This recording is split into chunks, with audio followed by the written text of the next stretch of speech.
This year, millions of Americans took to the streets and protested police brutality.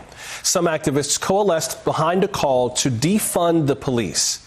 Many of them wanted funding shifted from conventional law enforcement to other means of preventing and addressing crime. A few wanted to cut funding entirely and replace their police departments with something else.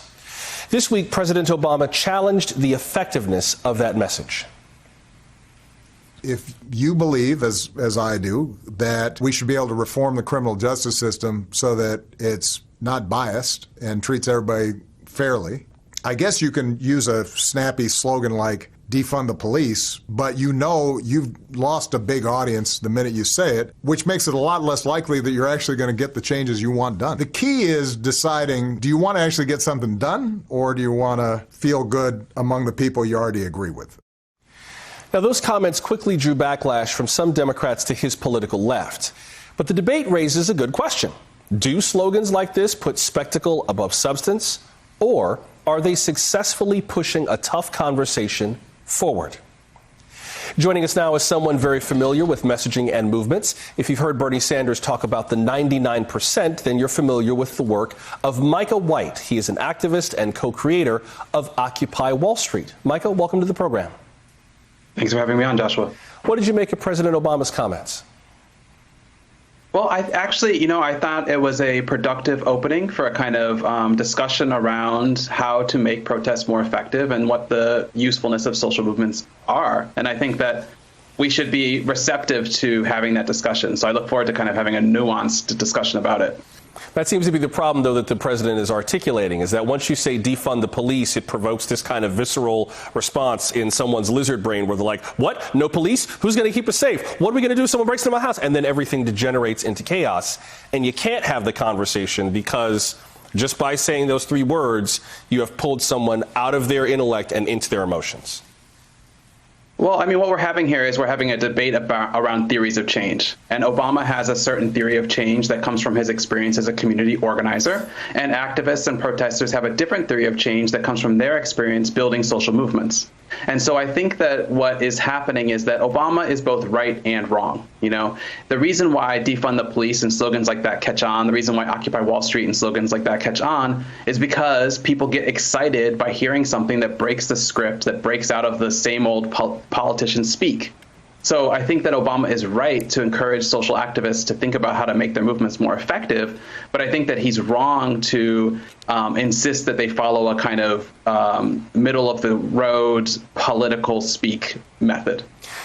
To that end, in terms of the theories about how change is made, how do you reflect today on Occupy Wall Street? I mean, Zuccotti Park is back to normal these days, but I don't know anybody in the country who could not tell you where they sit in the 99%. That concept stuck.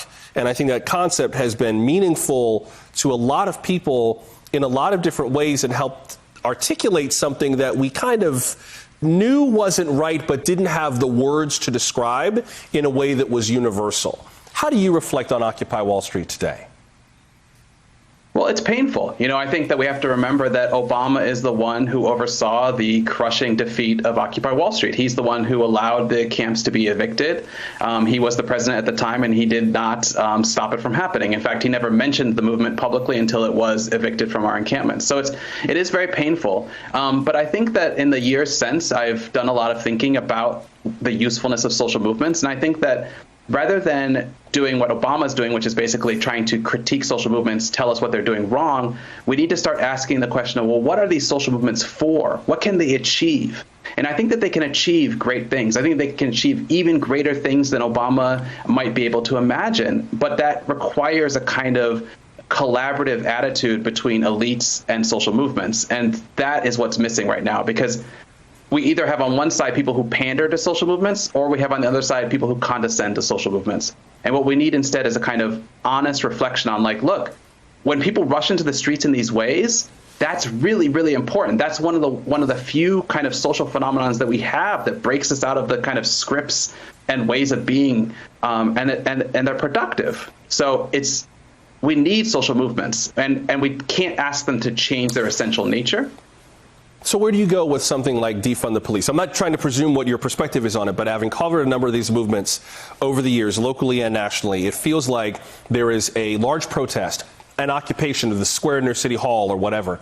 And then reporters like me will say, okay, cool, you're asking for something. What do you want? And I get a document this long with a list of different demands. I'm like, I'm sorry, can I talk this? I don't even know where to start with this. Right. So it feels like part of the problem is going from, okay, you got my attention, what do you want, and how can we help you get it?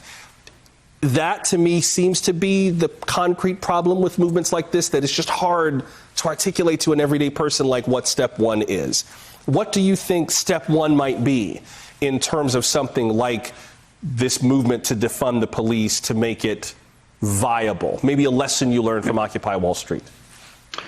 Well, I think that movements fail when they balk at trying to achieve sovereignty. So what's wrong in my eyes with the idea of defund the police is that it sidesteps the deeper question of we need to gain power, we need to become the police. And that's a much different thing to say, which is that we're going to actually become the political power structure. We're going to create a social movement that gains political power in our country.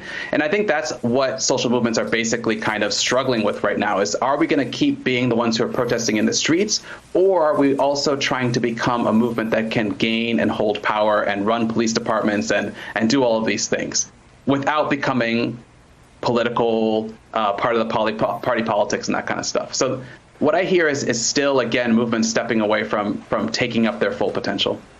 I think that's a fascinating conversation for another night as this continues, to see how this movement, maybe a year or 2 years after the death of George Floyd, has evolved, where it is concretely, say, in existence reflected in the Minneapolis City Council versus on the streets where Mr. Floyd was killed. That will be interesting to watch over the next few years.